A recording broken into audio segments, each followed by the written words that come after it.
हालांकि एक सच ये भी है कि आज का वर्ल्ड ऑर्डर बन चुका है कि एक दूसरे के साथ कारोबार की जंजीर बंधी हुई है। कई देश अपनी जरूरतों के लिए एक दूसरे पर निर्भर रहते हैं। कोई तेल मंगाता है तो कोई खाना, कोई कपड़ा एक्सपोर्ट करता है तो कोई हथियार।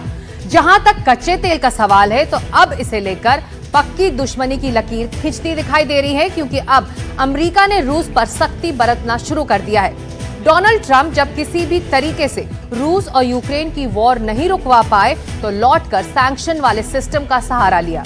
हमने आपको बताया था कि अमेरिका ने 2 रूसी कंपनियों पर प्रतिबंध लगाया। ये वो कंपनियां हैं जिसका कम से कम 25% पैसा सीधा रूसी सरकार को जाता है और इन्हीं कंपनियों से भारत और चीन भी तेल खरीद रहे हैं। लेकिन चूंकि अब ट्रंप ने बैन लगाया है तो सप्लाई लाइन में रुकावट आई और रूस भड़क गया। इसे युद्ध की कार्रवाई बता दिया। सवाल है कि क्या तेल पर ही युद्ध का नया मोर्चा खुलेगा? अमेरिकी प्रतिबंध का क्या असर हो सकता है? भारत क्या करेगा और दुनिया के सामने कैसी चुनौतियां हैं? आपको इस पेशी में सारे जवाब मिलेंगे।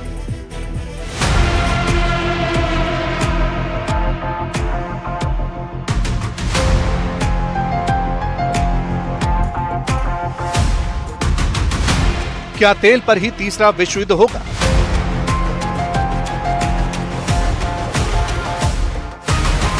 ट्रंप टैरिफ से तेल पर आ, पुतिन बौखला।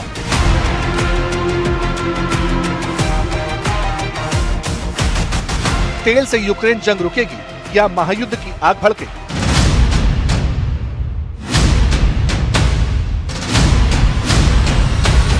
ट्रंप ने हर दांव आजमा कर देखी। पुतिन को बुलाया, अलास्का में मीटिंग हुई, दोनों नेताओं के फोटो सेशन हुए, फोन पर घंटों घंटों लंबी बातें भी हुई। ट्रंप पुतिन को बड़ा लीडर बताते रहे, लेकिन जिस वादे को लेकर वो सत्ता में आए वो अभी तक अधूरा है। ट्रंप कहा करते थे कि मुझे राष्ट्रपति बना दो, मैं 2 मिनट में यूक्रेन जंग रुकवा दूंगा, लेकिन अब कहते हैं रूस पर तेल वाला प्रतिबंध लगा दो। जंग रोकने का यही ऑप्शन दिखता है। Look, these are tremendous sanctions. These are very big. Those are against their 2 big oil companies, and we hope that they won't be on for long. We hope that the war will be settled. We just answered having to do with the various forms of missiles and everything else that we're looking at, but we don't think that's going to be necessary. We would like to see them just take the line that has been formed over quite a long period of time and go and let's, go home. दरअसल हुआ यह है कि America की Trump सरकार ने रूस पर दबाव बनाने के लिए अपनी पॉलिसी में बदलाव किया है। पहले रूस पर टैरिफ और ट्रेड के नाम पर दबाव बनाया जा रहा था। इसके बाद ये तक कहा गया कि अगर रूस नहीं माना तो फिर यूक्रेन को हथियार बेचने पड़ेंगे। मगर इस पर भी जब बात नहीं बनी, जंग नहीं रुकी, तो ट्रंप एडमिनिस्ट्रेशन ने रूस की 2 बड़ी तेल कंपनियों लुकोइल और रोजनेफ्ट पर प्रतिबंध लगा दिया, सैंक्शंस लगा दिए।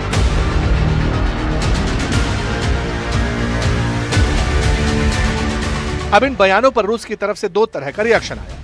रूस के पूर्व राष्ट्रपति दिमित्री मेदवेदेव ने अमेरिका के इस कदम को एक्ट ऑफ वॉर करार दिया, जबकि पुतिन ने कहा प्रतिबंध लगाने से रूस को झुकाया नहीं जा सकता, इससे अमेरिका और रूस के ही रिश्ते खराब होंगे।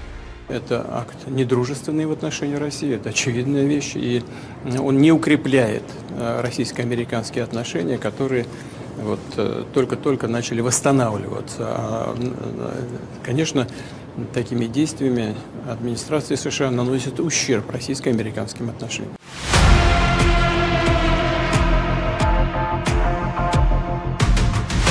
अब जिस तेल की बात रूस करता है उसका अर्थशास्त्र भी समझ लीजिए, क्योंकि इसी तेल के दम पर रूस अपनी ताकत में इजाफा कर रहा है।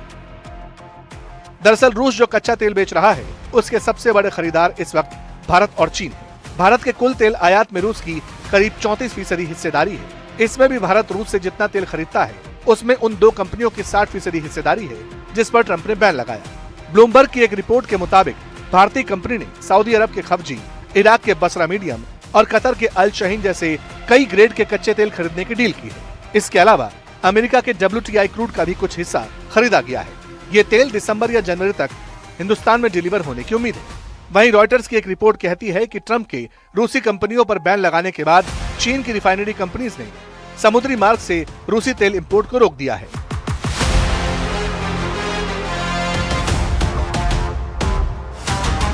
इसका सीधा मतलब है कि अमेरिका रूस की सारी सप्लाई लाइन ब्लॉक कर रहा है।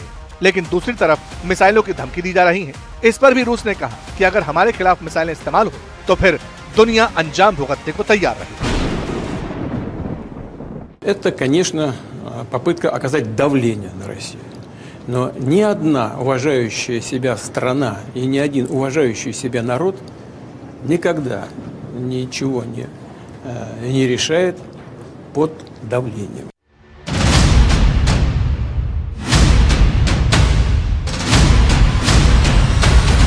अमेरिकी कूटनीति का सिस्टम यही है कि अगर सामने वाला सीधे तरीके से ना माने तो फिर पीछे के दरवाजे से प्रेशर डाला जाए। और वो बार बार इस बात को दोहराते भी हैं कि रूसी तेल इंपोर्ट पर बैन को लेकर उनकी बात भारत भी सुन रहा है और चीन भी। India, as you know, has told me they are stop. You know, it's a process. You can't just stop it. But by the end of the year, they'll be down to almost nothing. That's a big thing. That was almost 40% of the oil. India, they've been great. Spoke to Prime Minister Modi yesterday. They've been absolutely great. China's a little bit different. You know, they're a little bit different relationship they have with Russia. It was never good, but because of Biden and Obama, they got forced together.